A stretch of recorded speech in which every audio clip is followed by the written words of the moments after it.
Hola a todos, bienvenidos a otro sábado filosófico más aquí en el Pensamiento en Llamas. Y bueno, pues en esta ocasión, porque así me lo solicitaron a raíz de nuestro breve ciclo de sábados filosóficos, en donde pues revisamos el problema filosófico en torno a la existencia de Dios, las posturas que se han dado y consecuentemente los problemas que tiene pues cada una de las posturas que revisamos en anteriores sábados filosóficos, pues en esta ocasión nos vamos a adentrar al análisis de las famosas paradojas de Epicuro en torno a la existencia de Dios con respecto a la existencia del mal. Que bueno, pues estas paradojas clásicamente están formuladas en términos de pues lo que ven aquí en la pantalla. También estaba la formulación en la miniatura del presente sábado filosófico. Más adelante vamos a revisar versiones más contemporáneas que lo que pretenden de hacer es rescatar o destacar más que nada la incompatibilidad lógica en torno a la existencia de Dios y a la existencia del mal, que bueno, pues si uno acepta como verdaderas ambas tipos de proposiciones, una que nos diga que Dios existe y el otro tipo de proposición que nos diga que la maldad existe, pues nos llevan a las paradojas que de Epicuro que ven aquí en pantalla, ¿de acuerdo? Bueno, entonces, antes de comenzar como tal con la exposición materia de este sábado filosófico, te invito a que te suscribas en caso de que te guste este tipo de contenido, en caso de que te guste este video, y que bueno, si te agrada lo que manejamos y lo que planteamos en términos de contenido filosófico en el Pensamiento en Llamas, pues también te invitaría a que le dieras clic al botón de la campanita para que no te pierdas ninguno de los videos que subimos aquí en el canal. A su vez, pues te invito y aprovecho para dar un enorme agradecimiento a todas aquellas personas que decidieron volverse miembros del canal, porque bueno, pues es gracias a sus retribuciones económicas que el Pensamiento en Llamas puede seguir existiendo. Y en este sentido te invito, en caso de que no seas miembro y estés en la posibilidad de apoyar económicamente, a que bueno, pues te sumas a la comunidad de miembros del canal. Tenemos un Discord muy interesante en donde pues se arman debates también muy fructíferos a mi consideración. Compartimos material de lectura y una serie de cosas más que bueno te podrían interesar, y de esta forma también además de obtener ciertos beneficios que te ofrezco en caso de que deseas volverte miembro del canal, bueno pues estarías apoyando económicamente al Pensamiento en Llamas para que pueda seguir subsistiendo, ¿de acuerdo? Entonces ahí está la cordial invitación. Y bueno, pues ya cerrando esta pequeña parte de del presente sábado filosófico encaminado a pues hacer una especie de comercial, vamos a meternos como tal con el análisis de esto que les mencionaba de las paradojas de Epicuro, que bueno, contemporáneamente se plantea como el problema del mal. Más adelante vamos a ver por qué. Y para todos aquellos que quieran tener algún tipo de material bibliográfico y así puedan seguirse adentrando más en las diversas consideraciones que vamos a abordar a continuación, bueno, pues yo te recomiendo este librito que ven aquí en pantalla. Es muy bueno a nivel introductorio, sobre todo por las discusiones contemporáneas que hay en torno a este problema filosófico que vamos a revisar, ¿no? Bueno, entonces en primer término hay que tomar en cuenta que pues contemporáneamente existen dos formulaciones o dos versiones de las paradojas de Epicuro, que bueno, como vamos a ver más adelante, estas dos versiones o estas dos formulaciones permiten un análisis más conspicuo, más perspicuo de, bueno, pues las implicaciones contradictorias y paradójicas que se siguen de asumir la existencia de Dios y también de asumir la existencia del mal. Y bueno, pues vamos a checar estas dos versiones. Una se conoce como una versión deductiva fuerte de las paradojas de Epicuro o del problema del mal, y por su parte hay una versión más débil de carácter inductivo que como veremos en su debido momento pues no nos dice per se que sea incompatible la existencia de Dios con la idea del mal. Simplemente la versión más débil o la versión inductiva invita a desechar o eliminar alguna de las propiedades del concepto de Dios que nos meten a consideraciones paradójicas que ahorita vamos a checar, ¿de acuerdo? Bueno, como solemos hacer aquí en el Pensamiento en Llamas, vamos a dar la contraparte, es decir, respuestas clásicas o tradicionales que se pueden plantear a el problema del mal, que como les decía es un asunto filosófico que deviene o deriva de las paradojas de Epicuro. Y bueno, en este sentido vamos a revisar la respuesta de Plantinga, que utiliza la cuestión del libre albedrío para hacer compatible la existencia de Dios respecto a la existencia del mal. Vamos a ver también una respuesta de la filosofía de la modernidad. En este sentido vamos a analizar la respuesta de Leibniz y su argumento del mejor de los mundos posibles, que bueno, pues en este sentido hay que interpretar de qué forma o de qué manera eso considera o se puede considerar como una respuesta al problema del mal.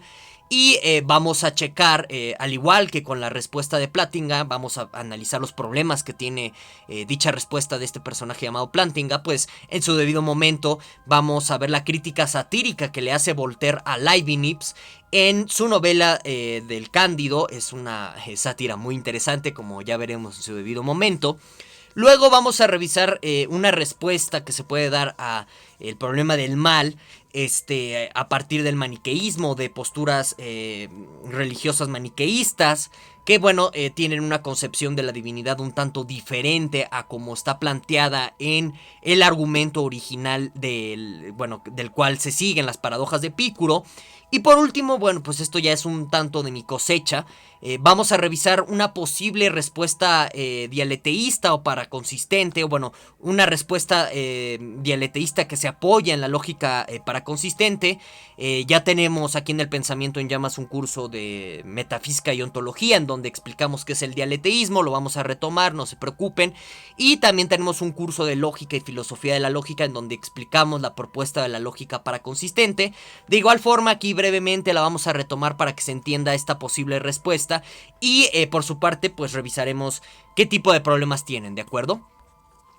Bueno, entonces vamos a comenzar por analizar y presentar la versión deductiva fuerte, y justo vamos a explicar por qué es fuerte, del argumento o la serie de consideraciones que pues originalmente devienen o se derivan de Epicuro, son atribuibles a Epicuro. Y cómo, pues, esta versión deductiva fuerte lo que nos muestra en primera instancia es la incompatibilidad lógica entre creer o asumir la existencia de Dios y por su parte creer o asumir la existencia del mal, ¿de acuerdo? Y en este sentido explicaremos por qué asumir esta incompatibilidad lógica nos lleva a paradojas, ¿bien? Bueno, entonces aquí en la pantalla pueden ustedes encontrar una versión contemporánea del argumento de Epicuro que tiene por objetivo llevarnos a estas paradojas clásicas que él formula, las cuales ya les presenté hace minutos y también están en la miniatura del presente video, ¿de acuerdo? Pero lo vamos a desglosar por partes para que se entienda esta paradoja. Y pues en este sentido entender cada uno de los puntos argumentales nos va a dar mayor capacidad analítica y mayor rigor a la hora de meternos a este problema que ya contemporáneamente es nombrado dicho problema como el problema de la existencia del mal. Bien, bueno, entonces premisa número 1, Dios existe, ¿sí? Partimos de ahí. Ahora, premisa número 2 de nuestro argumento, por definición se va a seguir que pues Dios es esta entidad omnipotente, es decir, que todo lo puede hacer. También por su parte, por definición, se va a seguir que Dios es omnisciente, es decir, que todo lo conoce, todo lo prevé y en este sentido nada se le escapa, ¿sí? Y ya por definición también, pues en la premisa 2 incluimos que Dios es omnibenevolente, es decir, que es toda bondad, de tal suerte que ninguno de sus actos, por definición, están encaminados a un interés maligno o perverso para perjudicar a los demás. ¿Bien? Ok. Entonces, esto sería nuestra segunda premisa del argumento, ¿sí? La cual se justifica como algo que está dentro de la definición de Dios. ¿Bien? Bueno, ahora, premisa 3, vamos a desglosar qué significa exactamente que Dios sea una entidad benevolente, ¿de acuerdo? Bueno, premisa 3, nos dice que, bueno, pues un ser benevolente, es decir, todo bondad, pues quiere evitar a toda costa el mal, ¿de acuerdo? Ok, eso es parece que eso es algo que podríamos aceptar, dada la definición de omnibenevolencia. Bien, ahora, premisa 4, nos dice un ser omnisciente, pues conoce el origen del mal, ¿de acuerdo? O sea, bajo esta consideración de la omnisciencia, pues no hay nada que se le escape a su gran ojo, que todo lo ve, que todo lo conoce, etc. Bueno, ahora, quinta premisa, establece el significado de omnipotencia, que más o menos ya se los explicaba, la cual dicha premisa nos dice: un ser omnipotente tiene el poder de evitar el mal, ¿de acuerdo? Entonces, premisa 3, 4 y 5 se siguen del significado de lo que está establecido en la premisa 2, y a su vez lo que se establece en la premisa 2 es algo que se sigue del significado del concepto de Dios. ¿Bien? Ok, ahora, conclusión número 1. Si Dios existe, entonces, pues evitaría la existencia del mal, ¿de acuerdo? Ok, entonces agregamos ahora una sexta premisa, la cual nos diría que el mal existe, evidentemente. Por modus tollens se seguiría la conclusión 2, que pues sería en concreto la de Dios no existe. Entonces, hasta aquí tienes una versión deductiva, no paradójica. Esto es algo muy importante a analizar y a entenderlo. Sin embargo, las consecuencias paradójicas son las que, bueno, pues están evidentemente formuladas en lo que nos indica Epicuro en sus famosas paradojas. Por ejemplo, si tú dices, mira, no, es que considerando que el mal existe y que Dios también existe, bueno, pues un ser omnibenevolente lo quería evitar, ¿no? Querría evitar el mal. Pero en virtud de que el mal existe, entonces tú puedes concluir que Dios no quiere evitar el mal. Pero eso iría en contra del concepto de Dios, y ahí tú tienes el primer dilema o el primer cuerno del trilema paradójico de pues las paradojas de Epicuro, ¿no? Que dices que pues Dios es omnivolente y aceptas la existencia del mal. Sin embargo, pues si aceptas ambos tipos de postulados, se seguiría que Dios no quiere evitar el mal, y eso es contradictorio al mismo concepto. Y bueno, ahí tienes la primera paradoja. Bueno, a su vez, si dices que pues Dios es omnisciente, por lo que conoce el origen del mal y aún así sigue existiendo el mal, bueno, pues quiere decir que a lo mejor Dios no conoce del todo el origen en sí del mal, suponiendo que es benevolente, y eso nos lleva a otra paradoja, una vez más asumiendo el concepto de Dios. Por su parte, si dices que Dios es omnipotente, sin embargo sigue existiendo el mal, entonces quiere decir que no lo puede eliminar, y de nuevo eso es paradójico en términos de la asunción del concepto de Dios, ¿de acuerdo? Entonces, esas son las consecuencias paradójicas del argumento original que se puede reconstruir de lo que nos dice Epicuro, el cual ven aquí en la pantalla, ya se los expliqué de la forma más detallada posible.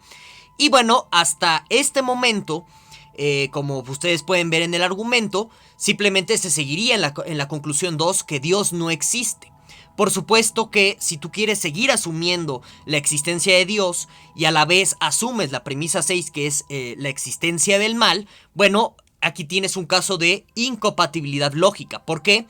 Porque pues esto te va a hacer el argumento contradictorio, ¿de acuerdo? Y bueno, y esta contradicción se va a reflejar en cada una de estas paradojas que nos enuncia Epicuro y que en términos generales pues ya he explicado. Ahora, y ya con esto cierro la presentación de la versión deductiva del argumento en torno a estas consecuencias paradójicas de Epicuro, ¿de acuerdo?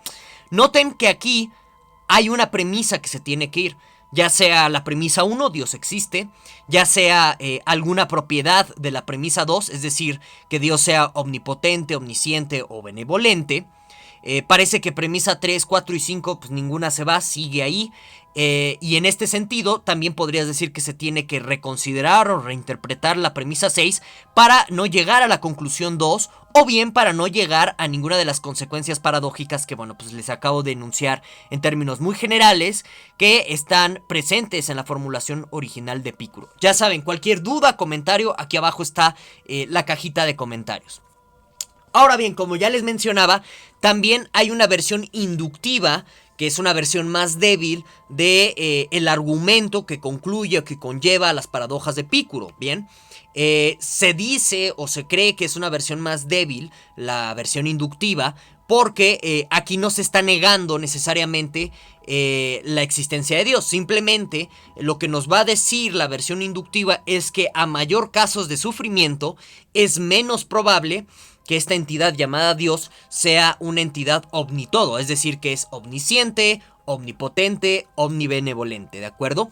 Y bueno, una primera versión a nivel de historia de la filosofía que se propuso, o el primer proponiente de esta versión inductiva débil, pues sería David Hume en sus famosos diálogos sobre la religión natural. Ahí está la referencia bibliográfica por si ustedes quieren consultarla. Bueno, entonces, ¿qué nos dice la versión inductiva débil? Bueno, primer punto, nos dice, mira, supongamos que son compatibles lógicamente tanto la existencia de Dios y la existencia del mal, ¿de acuerdo? O sea, básicamente la versión inductiva débil lo que dice es, mira, vamos a comprar cualquier tipo de versión o cualquier tipo de discurso que logre compatibilizar, lógicamente hablando, tanto la existencia de Dios como la existencia del mal. Es decir, que vamos a dar por cierto cualquier tipo de argumentación que logre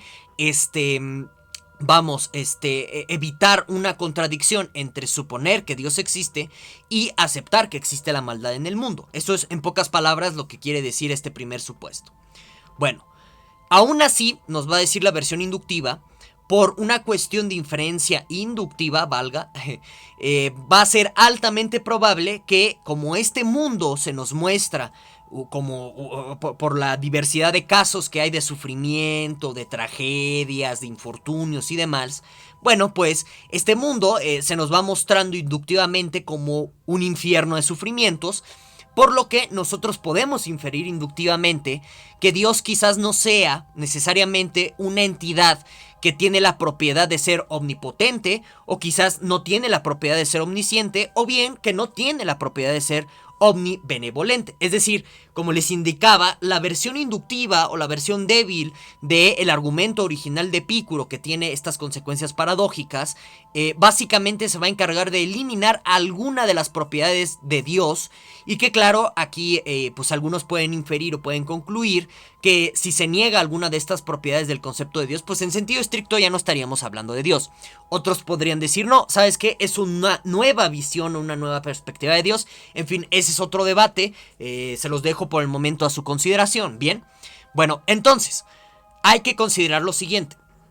Una respuesta contemporánea al problema del mal, dada la asunción de la existencia de Dios, tiene la obligación, claro, en un sentido argumentativo, no solamente de responder a la versión fuerte o la versión deductiva del argumento clásico epicuriano con estas consecuencias paradójicas, también tiene la obligación de responder a la versión inductiva débil. Esto es algo importante, ¿sí? Bueno, entonces, si tú tienes una respuesta que no logra dar una solución a la versión inductiva también, pues no es una buena respuesta en consideración del debate contemporáneo del siglo XXI en torno al problema del mal. Bien, ahora sí. Dicho eso, pues vamos a comenzar a revisar las respuestas que se podrían plantear en torno al problema del mal, comenzando con el argumento de Plantinga en relación a la idea del libre albedrío, ¿de acuerdo?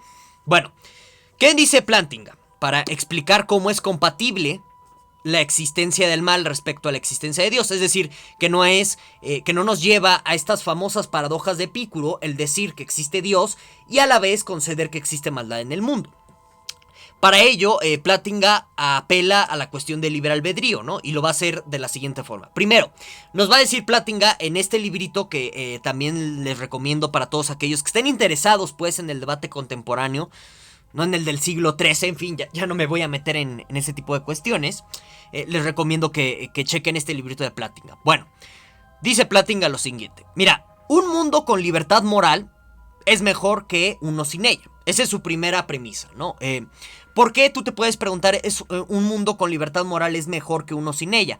Bueno, pues parece intuitivamente correcto, vamos a concederle eso a Plantinga, que pues preferimos o decimos que es mejor que cada quien tenga las riendas de sus decisiones a que nosotros seamos simples esclavos de una voluntad ajena a la nuestra. Bien, entonces por eso podemos concederle esta primera premisa a Plantinga, en donde, pues mira, un mundo con libertad moral es mejor que uno sin ella. Bien, bueno, entonces dice luego Plantinga, por eso Dios, aunque puede, pues no termina por destruir el mal, ya que pues destruir al mal equivale a destruir la libertad. Es decir, que Dios, bajo su propiedad de omnipotencia, deja que exista el mal porque el mal es una consecuencia de las decisiones que el ser humano toma o asume desde su libre albedrío.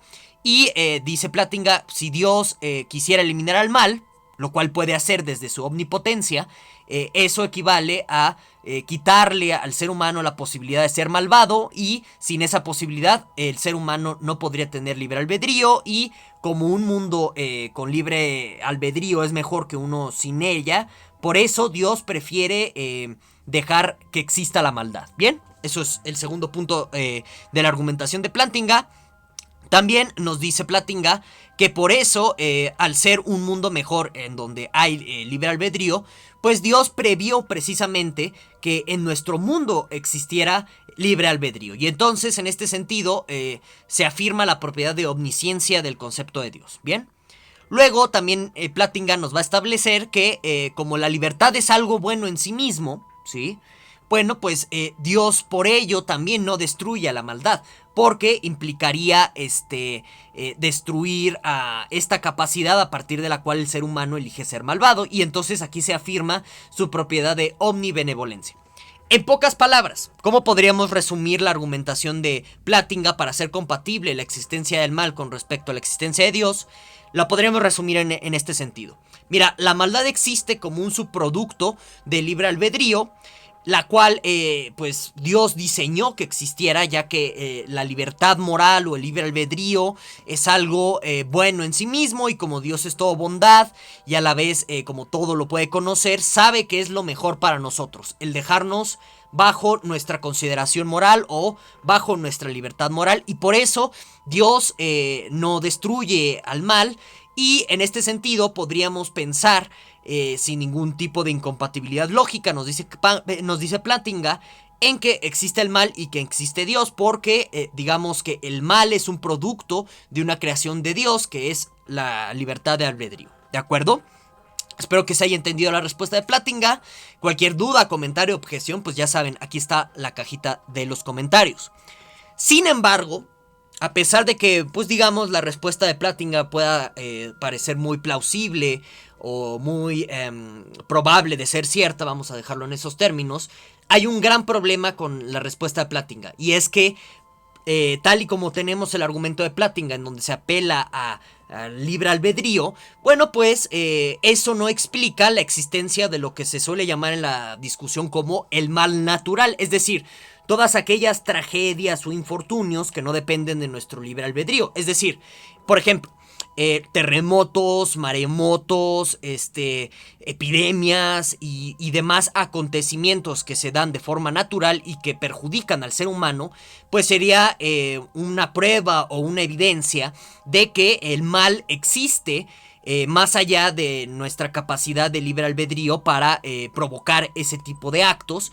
Y bueno, en este sentido, pues, digamos que si Dios es toda bondad, otra vez volvemos a la definición de Dios, bueno, pues podríamos preguntarnos, y de esta forma regresamos a las paradojas de Epicuro, podríamos preguntarnos, mira, si Dios es toda bondad, ¿por qué Él permite que tanta gente sufra en terremotos, tanta gente sufra en maremotos, que nazcan niños con problemas congénitos o genéticos o hereditarios?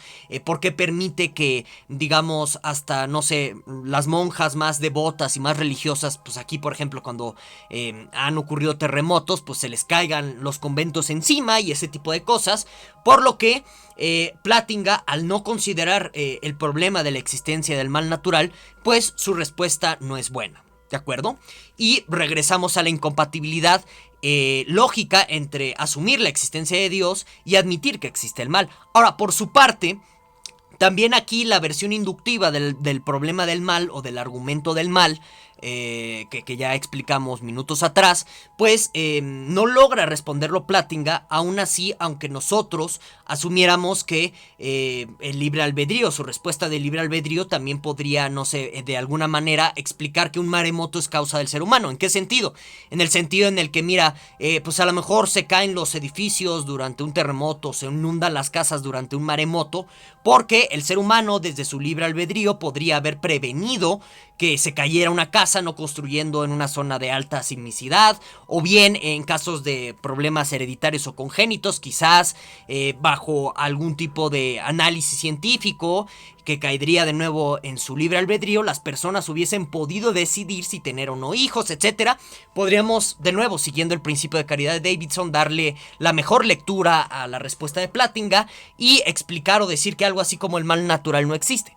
Aún así, suponiendo eso, no va a ser suficiente para responder la versión inductiva o la versión débil del problema del mal o del argumento que nos lleva a estas paradojas de Epicuro. ¿Por qué?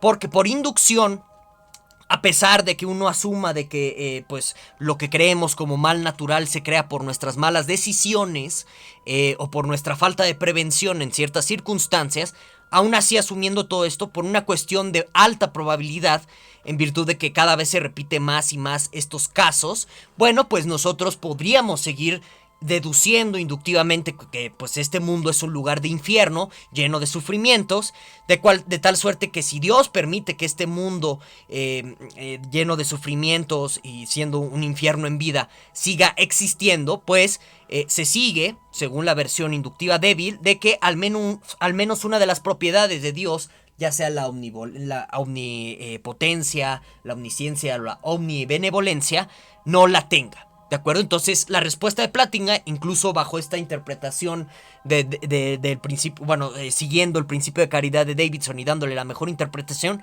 no logra responder o hacerle frente a el problema del mal. ¿Bien?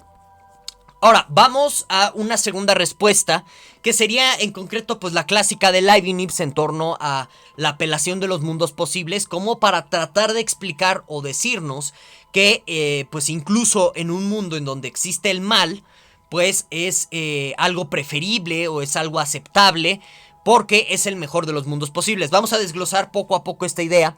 Aquí en pantalla yo les pongo una versión pues más contemporánea del argumento de Leibniz para que se entienda hacia dónde quiere él dirigirse, ¿no? Vamos a leerlo, analizarlo y ver cómo esto podría considerarse como una respuesta al problema del mal. Dice, premisa 1, mira, Dios tiene la idea de infinitos mundos posibles, ¿ok? Bueno, vamos a aceptarlo por definición porque él es omnisciente. Luego dice, premisa 2, solo uno de estos mundos puede existir, ¿de acuerdo?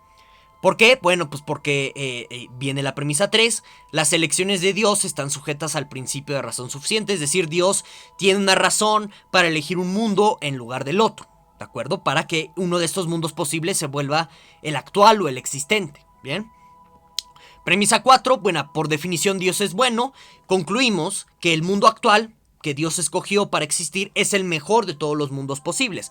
De tal suerte que incluso si existen calamidades y catástrofes en nuestro mundo actual, esto es lo mejor para nosotros, ¿sí? A eso está apuntando el argumento de Leibniz, que incluso en un mundo lleno de calamidades y lleno de desastres y de tragedias como el que tenemos actualmente, bueno, pues sigue siendo el mejor porque bien existen otras posibilidades, otros mundos posibles en donde todo puede ser peor.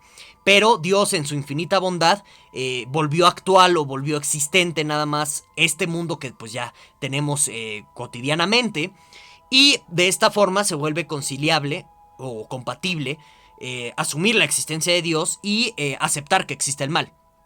Si no se entiende o hay algún inconveniente respecto a esto que estamos explicando, ya sabes que está aquí abajo la cajita de comentarios. Nótense lo siguiente, que la respuesta de Leibniz per se no responde la versión inductiva débil, ¿verdad? Uno podría pensarlo eso a primera instancia, pero sin embargo, si uno es muy analítico con lo que nos está diciendo Leibniz, sí lo logra. ¿Por qué lo logra?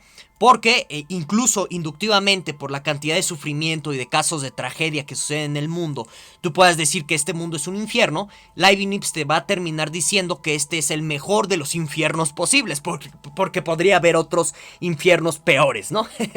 Y bueno, en este sentido, en virtud de que este es uno de los mejores infiernos posibles, incluso bajo un razonamiento inductivo o la versión inductiva débil del argumento del problema del mal, pues tú puedes concluir que Dios existe.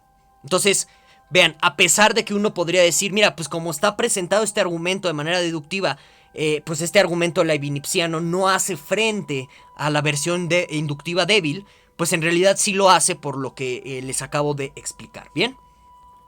¿Cuál es el gran problema que tiene el argumento del mejor de los mundos posibles de Leibniz? Bueno, en este sentido, pues podríamos pensar en la crítica satírica de Voltaire en El Cándido, con su personaje de Pangloss, que bueno, pues es un personaje leibniziano muy, muy cómico. Yo les recomiendo a todos que lean la novela del Cándido al respecto. En donde, bueno, a ver, ¿quién es Pangloss? Bueno, pues Pangloss es un doctor, que se sobreentiende que es heredero de la escolástica medieval en la novela, en donde, bueno, pues Pangloss es un personaje que una y otra vez se repite, que pues ante cualquier tipo de desventura o tragedia que le suceda, pues se repite Pangloss que, mira, lo ocurrido fue la mejor forma posible de ocurrir por la infinita bondad de Dios. Es decir, que, por ejemplo, conforme ustedes lean la novela del Cándido se van a dar cuenta de todo esto. No importa si te encarcelan los turcos o si te quiere juzgar la Inquisición ni nada por el estilo, Pangloss va a ser este personaje leibniziano que se va a repetir una y otra vez, que incluso bajo esas circunstancias tan tétricas y tan trágicas, pues lo ocurrido fue la mejor forma posible de que pudiera ocurrir, en virtud de que pues Dios es infinitamente bueno y siempre puede ser el caso que te ocurra algo peor. Bien. Bueno, ¿a qué está apuntando Leibniz con esta satírica tan cómica del doctor Pangloss, que pues trae mantras leibnizianos? Bueno, al final del día a lo que está apuntando Voltaire es a lo siguiente, que mira, un personaje como Pangloss o Leibniz en concreto, tanto se repite esto de que, bueno, lo ocurrido fue lo mejor que pudo ocurrir en virtud de la infinita bondad de Dios, que termina justificando la existencia del mal como voluntad de Dios, mas no explica por qué existe el mal. Y aquí habría que ser muy enfáticos en la diferencia entre justificar la existencia del mal y explicar por qué existe el mal. ¿En qué sentido hay que diferenciar justificar y explicar? Justificar significa aquí dar razones a partir de las cuales algo así como el mal existe en conformidad con la voluntad de Dios. Es decir, estás constantemente racionalizando la tragedia para que Dios siempre salga como el bueno del cuento. Eso es a lo que está apuntando Leibniz. Pero eso no explica por qué el mal existe. ¿Y por qué no lo explica? Porque digamos que en el proceso de justificación, un personaje como Pangloss hace que los hechos se acomoden para que se vean como la visión o la imagen más positiva o optimista de la realidad. Y de esta forma no sufres, ¿de acuerdo? Entonces, en la justificación hay un proceso de racionalización en donde se tergiversan los hechos para que Dios siempre salga como el bueno del cuento, no importa qué tragedia te suceda, pero no explica en sí la existencia del mal, o sea, la existencia bruta, objetiva, en donde pues no hay un componente psicológico, donde no hay una necesidad de estar constantemente racionalizando la maldad del mundo para que Dios siempre siga siendo bueno, ¿de acuerdo? Y entonces, esto es una sátira, esta sátira volteriana que bueno, pues está presente en Pangloss, es una crítica directa al argumento de Leibniz, en el sentido en el que, mira, Leibniz, tú no estás realmente explicando por qué la maldad existe. En realidad lo que estás haciendo es justificar bajo una visión bastante optimista del mundo el por qué la maldad existe, de tal suerte que Dios siempre sale como el ganador. Es decir, tergiversas los hechos para que pues no sean tan malos siempre que tú los comparas con otras posibilidades más tétricas. Bien, por lo que pues esto representa un gran problema para el argumento leibniziano, porque está este problema de psicologización, de racionalización, en donde, según mis inquietudes, hago a Dios siempre el bueno del cuento, donde pues los hechos terminan tergiversados, ¿de acuerdo? Cualquier duda, comentario respecto a esta crítica satírica de Voltaire, pues ya saben que aquí abajo está la cajita de comentarios. Bueno, y luego vamos a revisar las posturas maniqueístas, cómo se podría plantear aquí una respuesta. En donde, bueno, pues bajo un maniqueísmo se plantea en pocas palabras que existen al menos dos deidades contrapuestas. Algunos pueden plantear que es la misma deidad, que tiene facetas, a veces es buena, a veces es mala, que bueno, explican en este sentido el origen del mal y también el origen del cosmos como una constante batalla entre contrarios. De tal suerte que, por ejemplo, Shiva y Rama y todos estos, por ejemplo, pensando en las religiones orientales, sobre todo en el hinduismo, se sigue que son deidades no omnipotentes.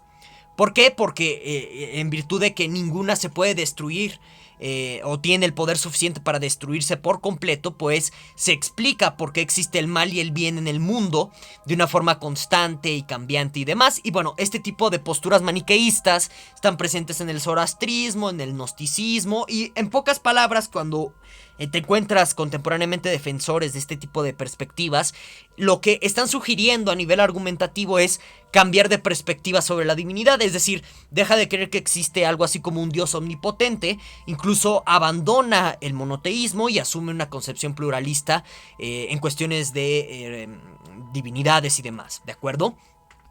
¿Cuál es el gran problema respecto a esto? Que básicamente lo que están haciendo es cambiar el concepto de Dios. Y cambiar el concepto de Dios pues no soluciona el problema del mal. Básicamente lo que haces es evadirlo. Es decir, es como si tú tuvieras un carro descompuesto, ves que no funciona el motor y en lugar de repararlo simplemente lo evades. Y dices, bueno, pues ya no funciona el motor, entonces mejor me compro otro carro. ¿De acuerdo? No solucionaste el problema que tiene el motor, simplemente lo cambiaste. De esta forma, cuando tú tienes estas propuestas motivadas o inspiradas en filosofías orientales o religiones orientales, que básicamente pues están cambiando el concepto de Dios y desechando, por ejemplo, la propiedad de omnipotencia, puede ser la de omnisciencia o omnibenevolencia, pues lo que estás haciendo es cambiar el concepto de Dios y que, pues en sentido estricto, no estás solucionando el problema del mal o las famosas paradojas de Epicuro, porque estás cambiando el concepto de Dios que originalmente se utilizó para plantear este problema. ¿De acuerdo? Entonces esto es el gran... esto que les estoy platicando, mencionando, sería el gran inconveniente que tienen las propuestas orientalistas que lo que pretenden hacer es cambiar el concepto de Dios para no caer en el problema del mal. Cualquier duda o comentario, pues ya saben que aquí abajo está la cajita de comentarios. Bueno, y luego pues como les dije, vamos a checar una propuesta de respuesta dialeteísta que se podría plantear desde el dialeteísmo filosófico y la lógica paraconsistente. En pocas palabras y brevemente vamos a definir qué es dialeteísmo y qué es lógica paraconsistente, a sabiendas recordándoles que en el curso de metafísica y ontología ya hablamos del dialeteísmo y que en el curso de lógica y filosofía de la lógica también ya hablamos de las lógicas paraconsistentes, ¿no? De tal suerte que tomen estas definiciones como muy provisionales para que podamos avanzar en la exposición. Bueno, entonces, primer punto, el dialeteísmo es la creencia metafísica o filosófica que nos dice que existen en la realidad algo así como hechos contradictorios, algo así como, mira, pues los políticos se contradicen todo el tiempo y eso es un hecho, mira, no sé, el ser humano es alguien contradictorio, quiere fama y no la quiere, cuando tiene poder, después de desearlo tanto no es feliz, y este tipo de cosas tan cotidianas que nos encontramos todo el día, pues son hechos contradictorios, nos va a decir un dialeteísta. También, por ejemplo, cosas de mecánica cuántica, pues se consideran como hechos contradictorios, sobre todo lo que tiene que ver con la superposición de estados, la paradoja de Schrödinger o la del gato, etc. Bien, ahora, en virtud de ello, pues tenemos el punto de que las lógicas paraconsistentes son bastante eficientes cuando se aplican al mundo práctico. Una lógica paraconsistente se suele entender como una lógica tolerante a la contradicción, es decir, que no ve a las contradicciones como falsas, que en este sentido las puedes introducir en un sistema formal como teoremas, ¿de acuerdo? Entonces, partiendo de eso, desde un punto de vista dialeteísta, tú puedes decir o plantear lo siguiente. Mira, frente al problema de la existencia de Dios y la existencia del mal, podríamos preguntarnos lo siguiente. ¿Cuál es el problema con que eso sea contradictorio? O sea, ¿cuál es el problema, en última instancia, con que pues Dios sea todo bondad, sea omnitodo, en pocas palabras, y que exista algo así como el mal? Porque al final del día, desde un punto de vista dialeteísta, existen hechos contradictorios. Por lo que decir que es contradictorio la existencia de Dios y la existencia del mal, pues no es algo problemático. Y desde el punto de vista dialeteísta, quien crea aún así que es problemático, que pues sea contradictorio, que exista Dios y que exista el mal, pues un dialeteísta puede decir, mira, Si lo ves como problemático, entonces tú eres el del problema y tienes que dar más argumentos, más razones para negar o rechazar la existencia de hechos contradictorios. Porque de esta forma podría seguir manteniendo que es problemático decir que existe Dios a la vez de afirmar o asumir la proposición o la tesis de que existe la maldad en el mundo. ¿De acuerdo? ¿Cuáles son los problemas que tiene o que tendría esta postura o esta respuesta dialeteísta en torno al problema del mal? Bueno, pues simplemente que son los mismos problemas que tiene el dialeteísmo original. Es decir, cómo nosotros sabemos que existe algo así como hechos contradictorios y que no son en realidad problemas cognitivos o falta de conocimiento. Por ejemplo, a lo mejor una persona puede decir que ama y no ama a alguien por falta de conocimiento en sí mismo. No sé, después de un tiempo y luego de un largo proceso de introspección se puede dar cuenta, digamos, de que en realidad nunca quiso a esa persona y se disuelve esa contradicción. Entonces, vean, este tipo de contradicciones se dan por falta de conocimiento, por sesgos cognitivos y demás. Y bueno, en este sentido, pues no hay una justificación tampoco per se, a menos que nos expliquen que habiendo conocimiento pleno de la realidad sigue habiendo hechos contradictorios. ¿De acuerdo? Y bueno, ya con eso yo terminaría el presente sábado filosófico. Espero que les haya gustado. No olviden, si así lo desean y si así gustan, dejar todas sus inquietudes, comentarios y demás aquí abajo en la caja de los comentarios. Nos vemos hasta el próximo sábado filosófico.